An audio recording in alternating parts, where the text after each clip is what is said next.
in the days before the pharaohs, in the days long before history was even recorded, they were intelligent men like us, geniuses. They had their Einsteins, they had their Newtons. And these men needed to understand their existence, needed to understand the cosmos around them. But rather than be provided with the technology and science to do so, they used their genius and intelligence to search within. They employed another aspect of thinking which we ourselves have long forgotten. They employ the intuitive, inner, spiritual search. Osiris King, may you traverse the Milky Way, the winding waterway. May the afterworld take your hand to the place where Orion is.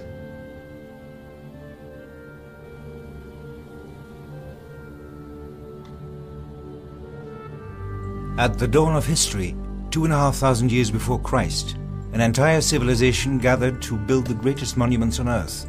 13 million tons of solid rock, enough to build the city of London, were hauled across the deserts.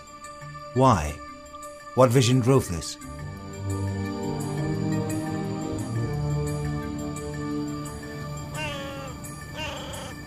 Scholars say they served as tombs for 3 dead pharaohs. Robert Bauval, British author and researcher, born in Alexandria, spent much of his life in the shadow of the Great Pyramids.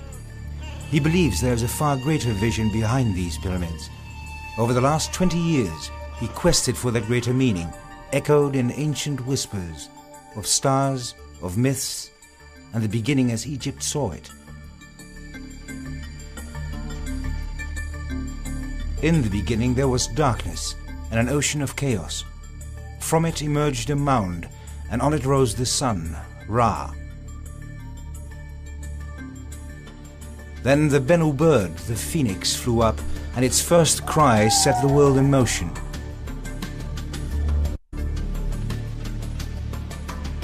In that place later stood the holy city of Heliopolis, around a pillar crowned with the holy Benben, symbol of that first mound of creation.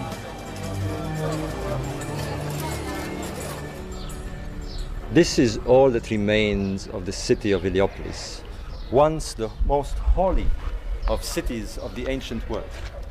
In this desecrated pit was the sacred temple of the sun, the temple of the phoenix.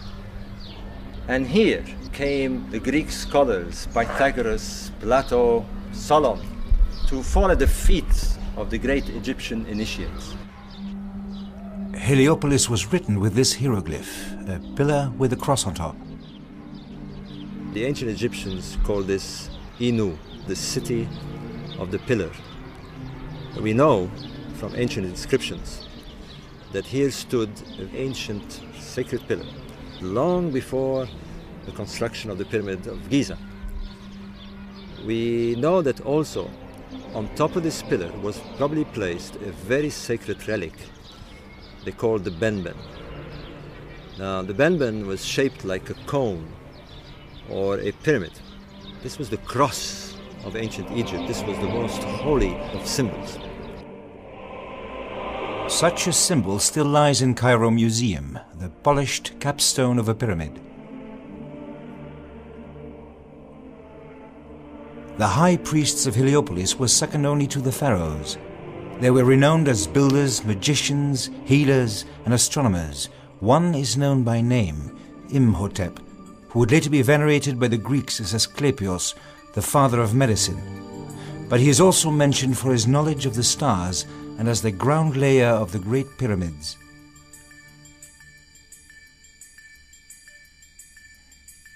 Did knowledge of the stars come into their building?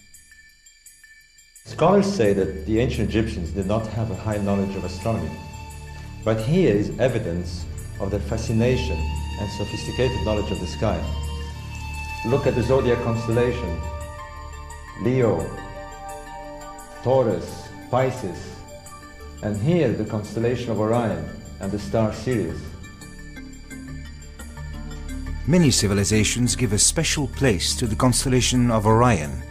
Before the horns of Taurus, he stands as the great hunter with his belt of 3 stars. To the Egyptians, he was Osiris, god of afterlife, and he is closely linked to the pyramids. Beauval was to find out how close. Everything here attests to a grand unified plan, a master plan. And yet there's something very perplexing about this plan. We have 3 pyramids, 2 of which are of almost identical size and are set along a diagonal line. And yet here's the curious thing. The 3rd pyramid is much smaller and is offset to the left of this diagonal line. Why? What were the pyramid builders trying to do? The problem had been nagging me for years, and on a night like this, sitting in the desert with a friend of mine, he was telling me how the star Sirius would rise, and then he pointed in the sky and showed me the belt of Orion right above. And he said, you notice how the 3 stars run in a row, but at the top star, the smaller star, is slightly offset to the left. And suddenly I had it.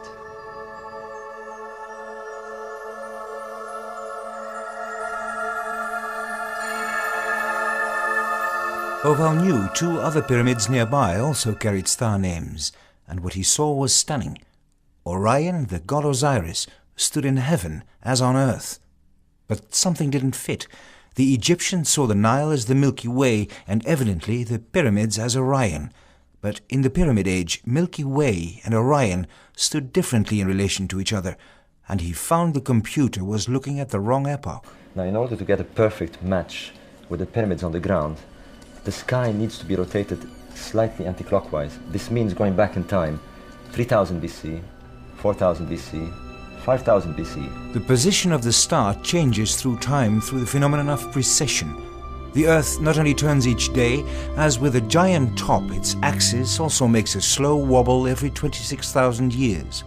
On Earth, this makes the star seem go slowly up and down throughout millennia. 7,000, 8,000, 9, 10. It's absolutely amazing. Well, the whole arrangement freezes the time of 10,500 BC. The Milky Way now fitted precisely as the Nile. The builders were pointing to a distant past when Orion rose for its slow ascent through heavens, their mythical first time when the gods ruled and everything began. Another enigma. In the Great Pyramid, strange narrow shafts point upward. For ventilation, science suggested. There's no way these could have been ventilation shafts. The detail of design is far too complicated. They rise on the incline all the way out of the pyramid. They must have had a much higher purpose. Astronomers had already found that these shafts were directed to the Small Dipper and Alpha Draconis, the polar star of early antiquity. Now, they obviously didn't go to all this trouble just for fun. To the ancient Egyptian, Orion was Osiris, the high god of resurrection. Now, this is a reconstruction of the sky in 2500 BC. And let's see what happens to Orion's belt as it crosses the north-south line.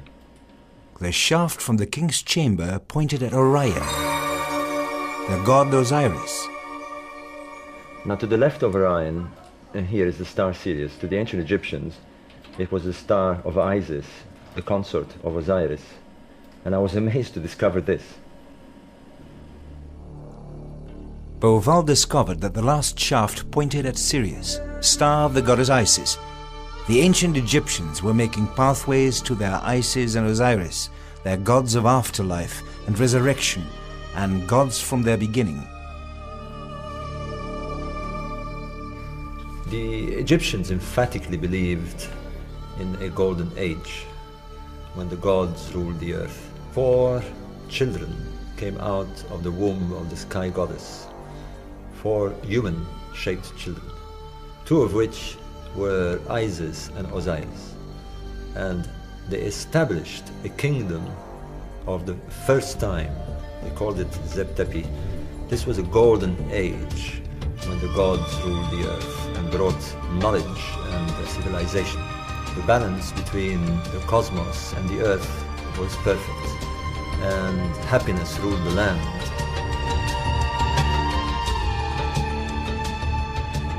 A golden time in which Osiris ruled.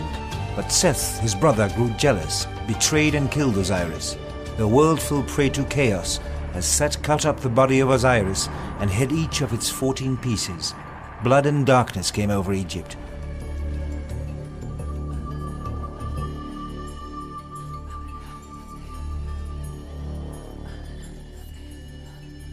But Isis, faithful consort of Osiris, searched every corner of the land, gathered the parts of her beloved, and bound them in linen. However, she could not find the phallus, and she fabricated a golden phallus from which she impregnated herself with the seed of Osiris and bore a son, the son Horus, the divine child. It is Horus that became the first established man-god, first pharaoh to rule Egypt. And all pharaohs that followed believed themselves to be reincarnated entities of Horus. Horus with the falcon head avenged his father, conquered evil and slew Seth. And Isis and Osiris, reincarnated in heaven where both stand as rulers of the night and afterlife. Osiris as Orion and Isis as the star Sirius.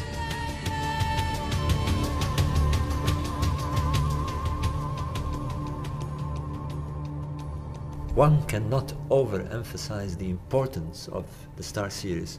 Sirius was Isis, the life-giving force of Egypt. The star performs a very, very specific cycle. It is not only the brightest star in the northern hemisphere, in the whole sky. It wasn't because the star was beautiful and brilliant that the Egyptian venerated it, but it would disappear. Orion and Sirius would disappear for a period of 70 days. Now this is extremely interesting because the period of 70 days was also the period of embalmment. When they would mummify a king, they would take 70 days to perform the ritual, and therefore it's clear that they associated it to the disappearance of the stars for 70 days. 70 days they waited in mourning and in expectation and in fear that the star would not reappear and Egypt would not be reborn again. But then on a magical day that occurred at the summer solstice, 70 days later, the star would pop over the eastern horizon this time at dawn, just a few seconds before sunrise. And this sparkle, this spark of life, of the appearance of the star, was the greatest moment in the Egyptian cultic belief. For at that same moment the river Nile swelled from monsoon rains in a distant, unknown south. The Nile floods brought new life to a parched land. For Egypt, this was the yearly rebirth, so crucial that it took it as the start of its new year. This miraculous conjunction of summer solstice sunrise, of the rebirth of Sirius at dawn after this long invisibility, and the flooding of the Nile was the great vision that the Egyptians had about rebirth. And they imagined their god Osiris in the sky, looking down on his creation, looking down on Egypt, looking down at the rising of the star. And the creation that he sees is not only the star rising, but the rebirth of Egypt. And this spark of life was, in their mind, transferable to the goddess Isis giving birth to Horus, the divine child which represented Egypt. So it is the star that encapsulates the very essence of Egypt, the very essence of its yearly rebirth. Now, here we have a divine mother bearing the divine child associated to a star in the east. Interestingly, the same concept appears again 3,000 years later in a completely new cult. Or is it a completely new cult?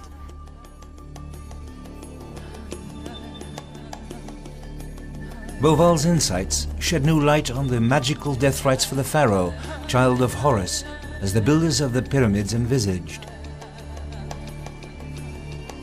After 70 days, the mummy was taken west to the land across the Nile, the Giza necropolis.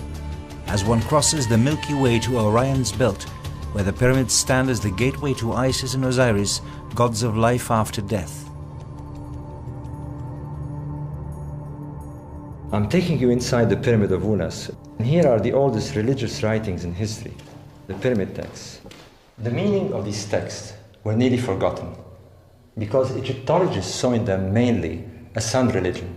But this isn't a religion of the day and the living. This is a religion of the night and of the dead.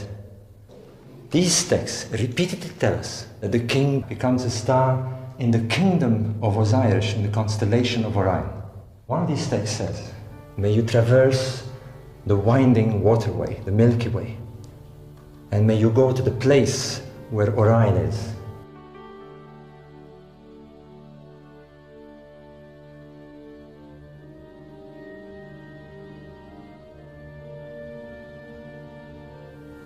Now, when a pharaoh died, his body was mummified and prepared like Osiris, and his soul was ready to ascend to the sky.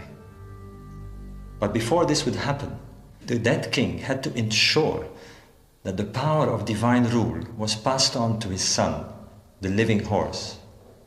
This would happen in a very dramatic ceremony called the opening of the mouth, during which ceremonial tools were used to open the mouth of the mummy and bring it back to life.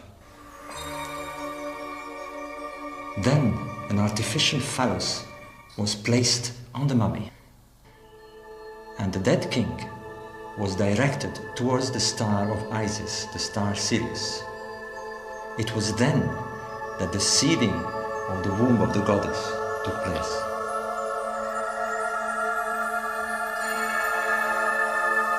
His earthly mission fulfilled, and the dead king would depart to the sky. In effect, what we have here is a reenactment of the resurrection myth of Osiris told in stellar terms.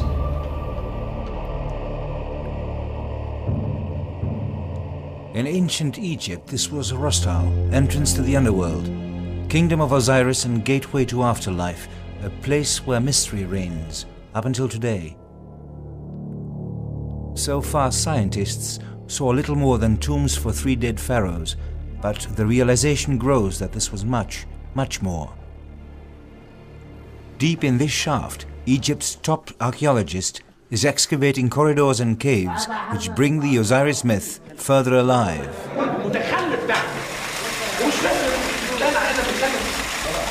This became a sacred place to the Egyptians.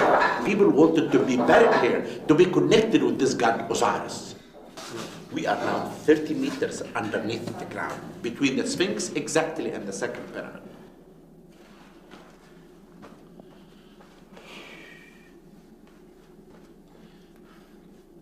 We found remains of 4 pillars like this one. In between there is water. Underneath the water there is the sarcophagus. Above the sarcophagus was that lid. When I looked inside the sarcophagus, we did not find anything. But why? He's not buried here. But symbolically he's a spirit. His spirit is here. They could know that this is the tomb of Osiris. And this really is a symbolic burial, a cenotaph for Osiris. And it's very unique. And it became legend later that many people will be having a small statue made of wood and then erection in it, and they mummify this. And erection means resurrection, because Osiris is the god of resurrection. He was killed by the devil Seth, but Isis cried her tear mid the river Nile. And she restored his erection that she could not find, and she had the son from him, Horus the victorious, who conquered the devil. This myth built the Egyptian civilization. Without Isis, there is no river Nile. The river Nile gave fertility to the land. Without the river Nile, there is no Egypt. And also, the story tells us the devil always has to be conquered.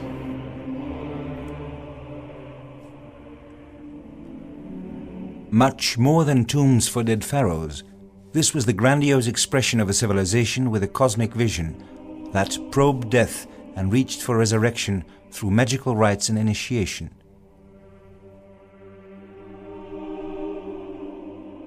The whole focus of the Egyptian cult, the whole idea of the initiatory cult, of the mystical cult, is to learn how to perform this transfiguration and journey into the afterlife and become part of the Osirian afterlife kingdom. Osiris was the constellation of Orion. They called this Sahu. Strangely enough, the name Sahu means to become a spiritual being, an astral being. They gave the name to the mummy. We have named mummies mummies, but the mummy in ancient Egypt was called Sahu. To become a Sahu is to become a mummy, but it's also to become a spiritualized entity, to become Orion. The same way we say to join Christ, or to become Christ-like after death. Are the Giza pyramids an attempt to reach beyond death? New insights gain ground. They were an actual model on the ground of the region of the sky through which your soul is expected to travel. So they were a place of initiation, a place of preparation into the mystery of what lies beyond death.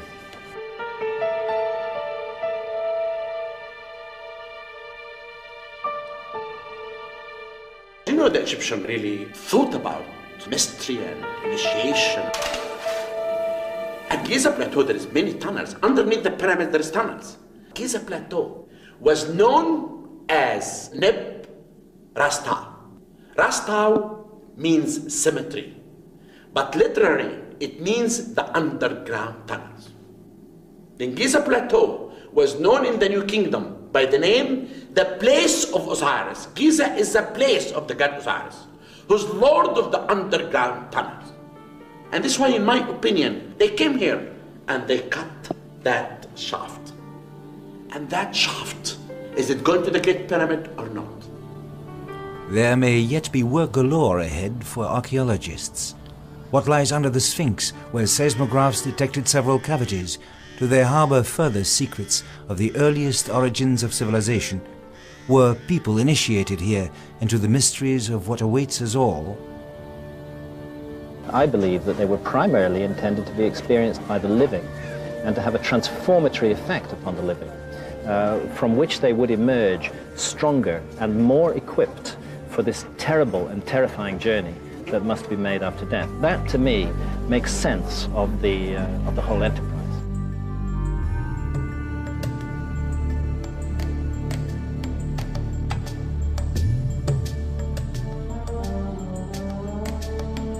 Initiated into the mysteries of silence and stillness.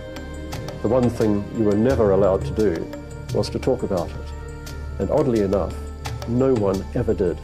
All we know is that they passed through the portals of death. If you like, a preview of death. It was being taken through anything which involves the emotions, both fear, panic, love, simply to push this person to the point where they break through all that is not truly them, so that the true person beneath the social overlay can emerge. A place where men stood eye to eye with a god.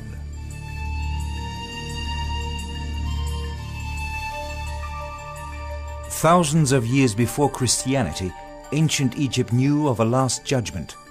Man's sins are weighed against what he truly is, the feather of truth, his essence, the lightness that remains when he has shed all else. This was a civilization that quested for a truth within.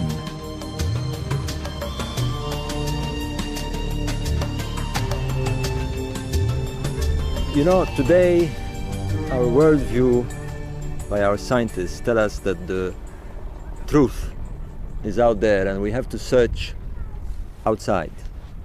But to the ancient Egyptians, they said that the truth was in here and the search was within, inside.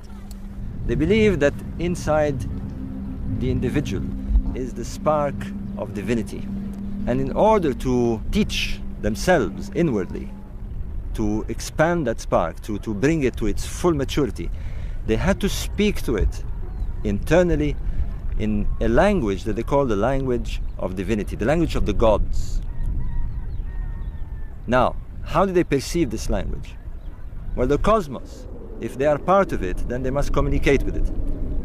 They communicate by sensing, by getting messages from the wind, the stars, the moon, the fertility of the land, the birth of their children.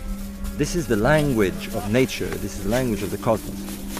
But they began to understand that you could convert, codify this language in a sacred language of symbols.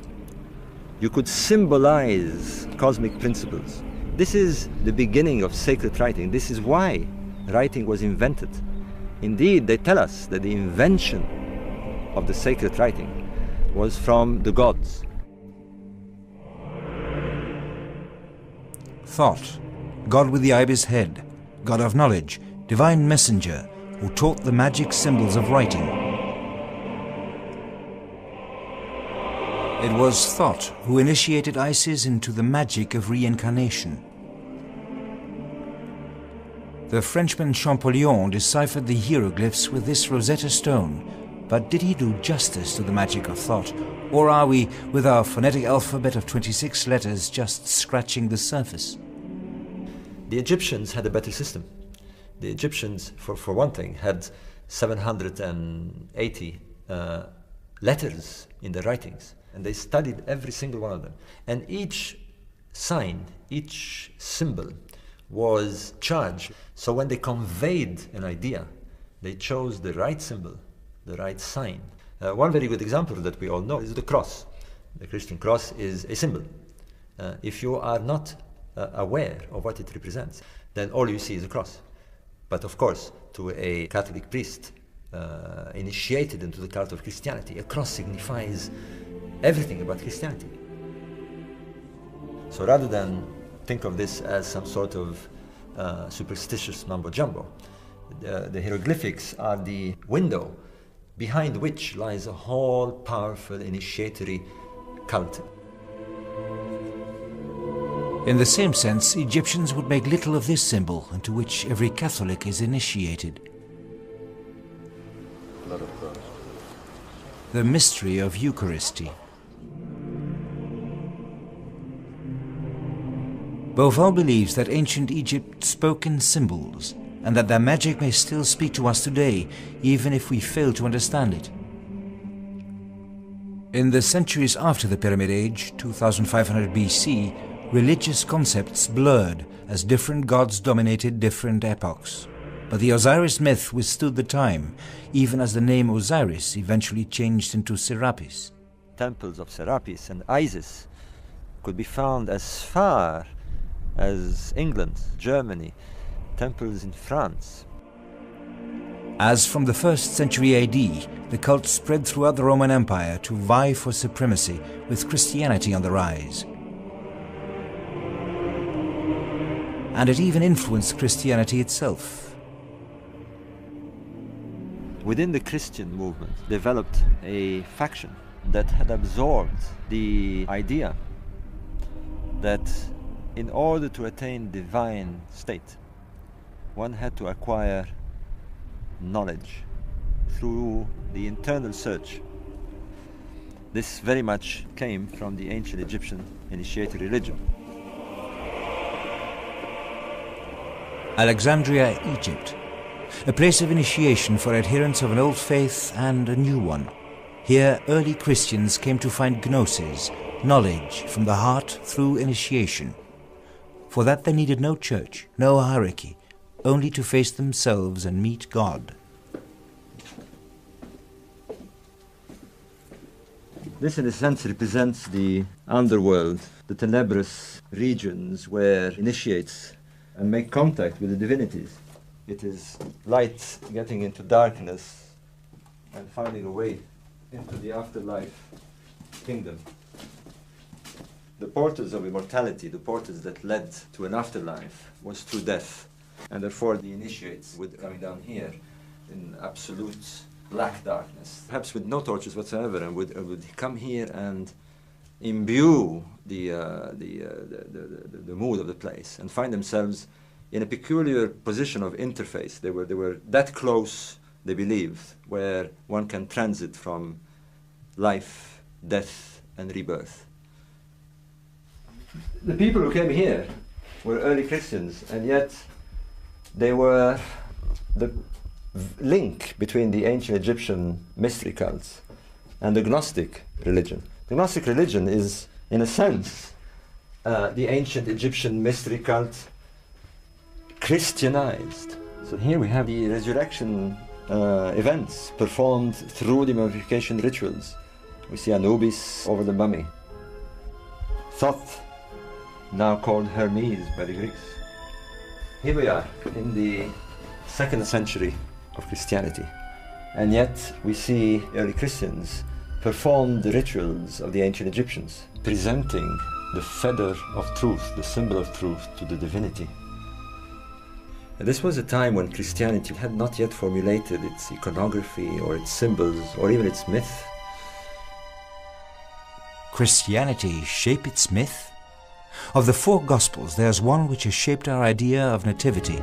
Mary is the Holy Mother of a divine child, Jesus, and strangely links the story to Egypt, the Gospel of Matthew. The Matthew Gospel is unique for 3 things, all related to the nativity story. 1, the Magi. They come from the east and they follow a star. That's the second thing, the Star of the East. Thirdly, he has the Holy Family escaping to Egypt, the massacre of the infants by Herod, and coming to Egypt and taking refuge at Heliopolis. A Christian church near Heliopolis depicts the Holy Family's escape to Egypt. And the tradition is so much alive today that when they did this painting, they modeled the tree on the one that supposedly the Holy Family rested. This story appears in only one Gospel, the Gospel of Matthew. Now we know that the Gospel of Matthew was written in the city of Alexandria in Egypt. So what did the writer have in mind? Beauval believes Matthew developed the icon of the Holy Mother and the divine child to speak to the Egyptians, to whom that icon was more than familiar. What is the most powerful icon of ancient Egyptian religious cult is indeed this goddess Isis holding the divine infant on her lap. They're trying to market a new religion here, a new divine child, to people who have believed for 3 millennia that the divine child was the divine child of Isis. He actually, in a sense, hijacked the stellar myth of Isis and Horus and the star Sirius and grafted it on the Christian mythology. There is yet an even more powerful way that the ancient Christian myth makers injected the Isis myth into their new religion. They made use of a star, the Star of the East, the Star of Bethlehem. Could this star be the star of Isis, ancient star of divine birth? After 3,000 years, due to the phenomena of precession, the time of rising and setting of Sirius changed. At the time of the birth of Jesus, that star would appear at around the time of the winter solstice, not the summer solstice as the ancient Egyptian, around the 25th of December to be precise, just after sunset. Now, we know that the Jews and Christians celebrated the changing of the day at dusk, not at dawn like the ancient Egyptian, at sunset. Therefore, here is the interesting thing. On the 25th of December, they would see the constellation of Orion rising, and just after sunset, the star Sirius would rise over the horizon. And this was the very same image that the ancient Egyptians had seen for thousands of years to celebrate the birth of the divine child Horus. So could it be that the star of the Nativity be drawn from an ancient myth and grafted onto the new religion of Christianity?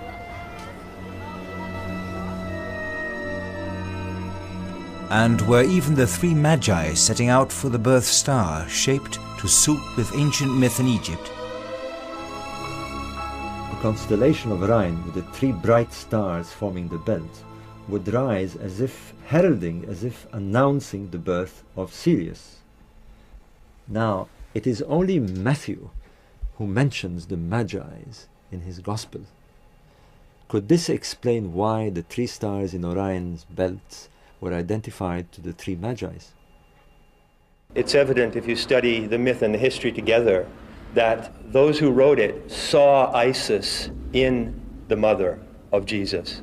And then later on, she developed her own identity as Mary, and the Isis part of her withdrew. But certainly originally it was Isis. These mythic images are alive, and they evolve and change. And so nothing can be static and nothing can be said, that is the way it is for one time and one time only. In its first centuries, Christianity is torn by theological debate. An Orthodox church with a growing hierarchy of priests and bishops confronts Gnostics who seek God within themselves. The fundaments of faith are contested. The nature of Christ as God's Son fiercely debated. God was not always the Father, once he was not. Being agnostic meant being against the Orthodox Church, because the Gnostic did not recognize the established church. He did not need the establishment. He communicated directly with God. He did not need an interpreter. A faith of individuals, which is drawing increasing interest. At its heart is the principle of relationship with divinity. Personal, no priest, no hierarchy, no administrative phenomenon, no leader. It's dangerous. It's dangerous to power structures, fatally dangerous. Nicaea 325 AD. Constantine, the first Roman emperor to embrace Christianity, has called the bishops. As a statesman, he opts for orthodoxy and the support of a powerful hierarchy. Fellow ministers, we believe in one God. What he decrees will define the Christian faith until today. And in one Lord, Jesus Christ, the Son of God, begotten from the Father, God from The God. Gnostic Gospels burn. Christians kill fellow Christians by countless thousands. Gnostics and everything pagan are wiped out. The Serapeum, Alexandria's Temple of Osiris, and its great library go up in flames.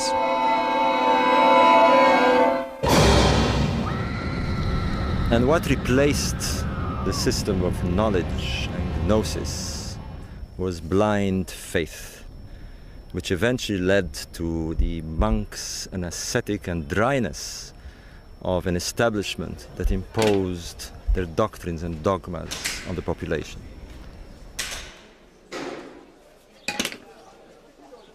We're now at the most incredible crossroad of world culture. Here is Filat, where the last stand of Egyptian culture and Egyptian religion stands, the great temple of Isis. But the Christian mobs finally make their way here with their hammers and their chisels, and they throw themselves on what they consider to be the pagan image and start chiseling.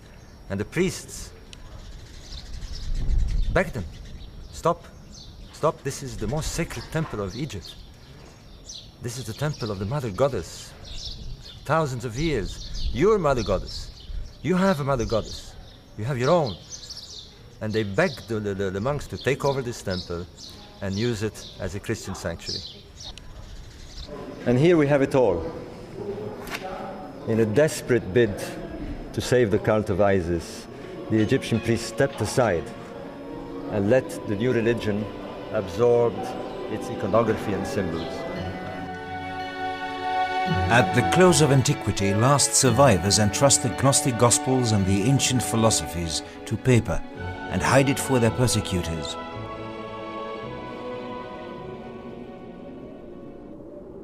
The Gnostic religious texts have surfaced only recently. The philosophical texts emerge much earlier in Florence, cradle of Europe's reawakening. In 1460, a monk delivered to Cosimo de' Medici a bundle of books. They turned out to be the Hermetica, the lost works of Hermes Trismegistus, the Egyptian thought. Cosimo asked his translator, Marsilio Ficino, to put aside Plato and translate forthwith the Hermetica. An intellectual bomb was about to explode.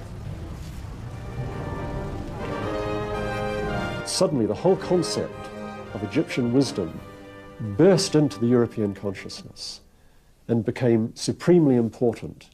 And for the next 200 or 300 years, it motivated the cutting edge of European art, intellectual endeavour, and thought, philosophy, wisdom in general. Underlying the Corpus Hermeticum is the concept of the power of symbolism. That symbols aren't just something by which you recognise someone or an advertising slogan. Symbols have a much deeper meaning, and they believed that the symbol itself could perhaps bring you towards initiation. Hermetism became so popular that even the Pope Borgia decorated his apartments at the Vatican with scenes of Osiris and Isis and thought Hermes as imagined by the Renaissance painters. Here a religion was insinuating itself that was ordered and deemed by some wiser than that of Moses in the Bible. The Cathedral of Siena shows this image of Hermes Trismegistus, the god Thot, handing over Egypt's wisdom, and the phoenix of creation and ancient Heliopolis.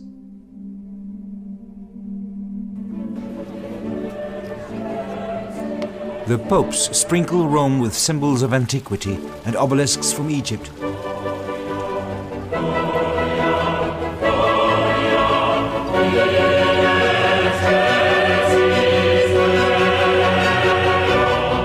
By a strange twist of fate, the Pope chose the ancient symbol of Heliopolis, which was a pillar and a cross on top of it, and placed it in the very heart of Christendom.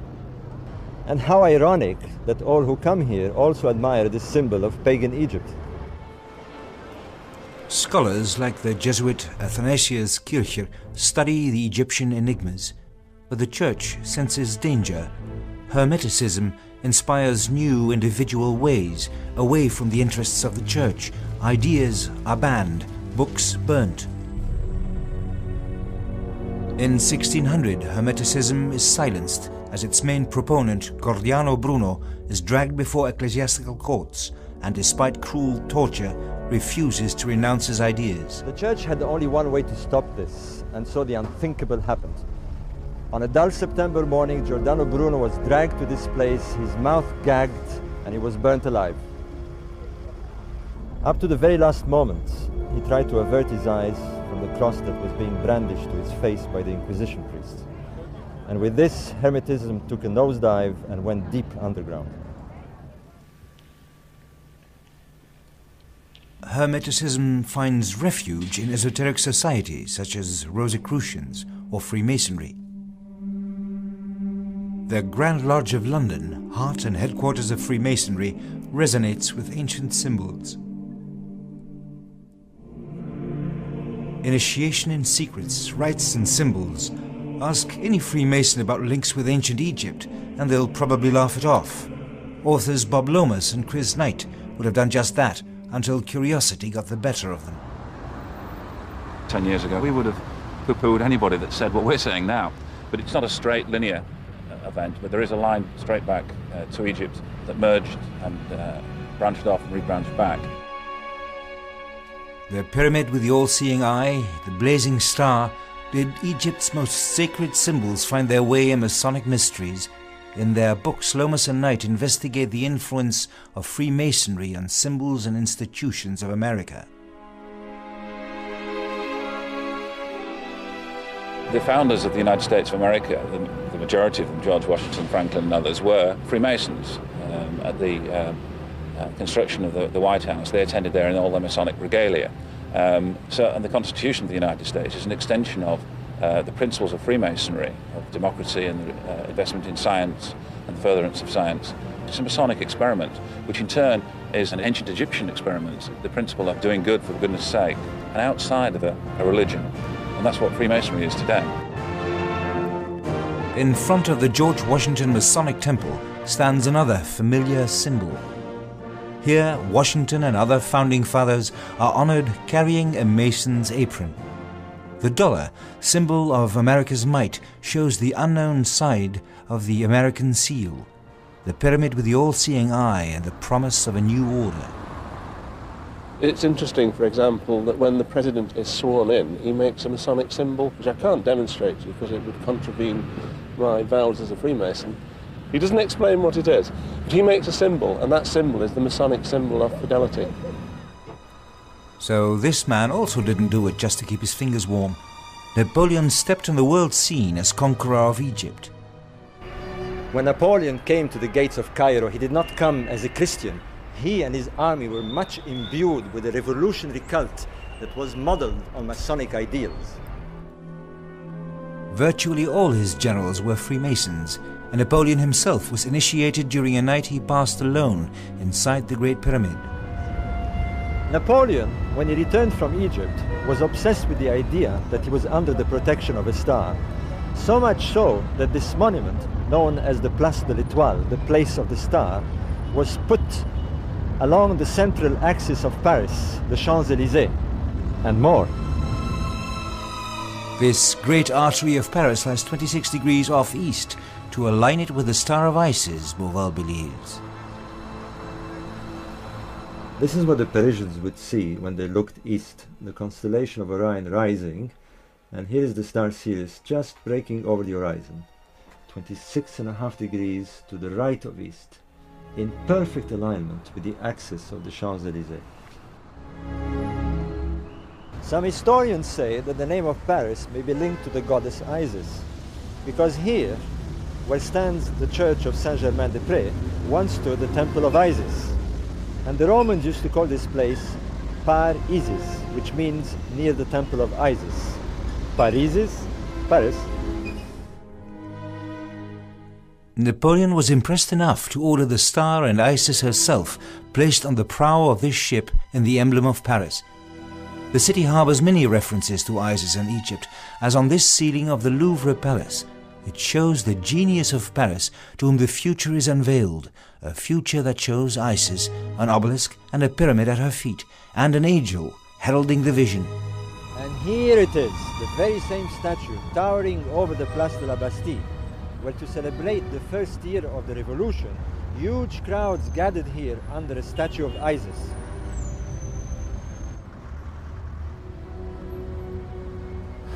And now, 200 years later, what is it looking at? Well, like in the painting, an obelisk and a pyramid, which was inaugurated in 1984 by President Mitterrand for the bicentennial of the revolution. Here you have these extremely ancient magical devices placed in the heart of the power places of the world. You can imagine the millions of people walking around for years, and occasionally it grabs the imagination of one. One person will say, well, why is it here? What's it doing here? And it's bound to evoke the magic of the past and what the symbol means. Symbols which, like hieroglyphs, carry many layers of meaning. As it turned out in 1999, when Egypt had a brilliant idea to usher in a new millennium for television around the world to witness. 5 minutes before 12 o'clock, a helicopter will come with this capstone and will put it in the top of the pyramid. You know, you have to imagine this would be the most exciting moment in history. That capstone had been missing for thousands of years, and this seemed a marvelous stunt to promote Egypt. But this was a symbol with more to it.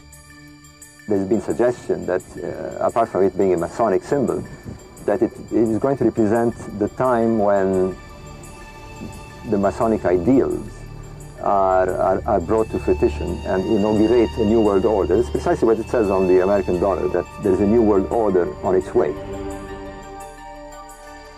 Or, as an influential occult prophet, Edgar Cayce had foretold the coming of a new Messiah. Or was it a new Horus? For the first time in thousands of years, Sirius, the birth star of Isis, would appear precisely above the pyramid at the very turn of the year. Ancient Egypt wrote Isis with two symbols, a star over a triangle. At the placing of the capstone at the turn of the millennium, the skies over Giza would have cried out, Isis, Isis. You know, symbols have a funny way of causing changes of ideas. And therefore I'd like to see it, just because it pleases me to see it this way. as some sort of ancient magic, something we don't understand, something that is there to tease us and to remind us that all isn't rational and that we live in a magical world that we haven't fully understood. But Egypt celebrated the millennium without television worldwide. A radical Islamic press fiercely condemned the event as a capitalist plot and a coup of Freemasonry. The party went off without the capstone. Still, why do these symbols of the past still speak to us? Egypt is important not because it's the sole place in the world where profound things happened, but because the decor of Egypt, you might say, startles us and reminds us that humanity in the past did fantastic things and had mystical and spiritual experiences that were important to its survival. And we want to reconnect with those experiences. And I believe that hunger exists very, very widely in our time. The Giza Plateau, this expression of the Osirian religion and the Isis religion, was there before Christianity. It is there to stay. And it may even outlast Christianity.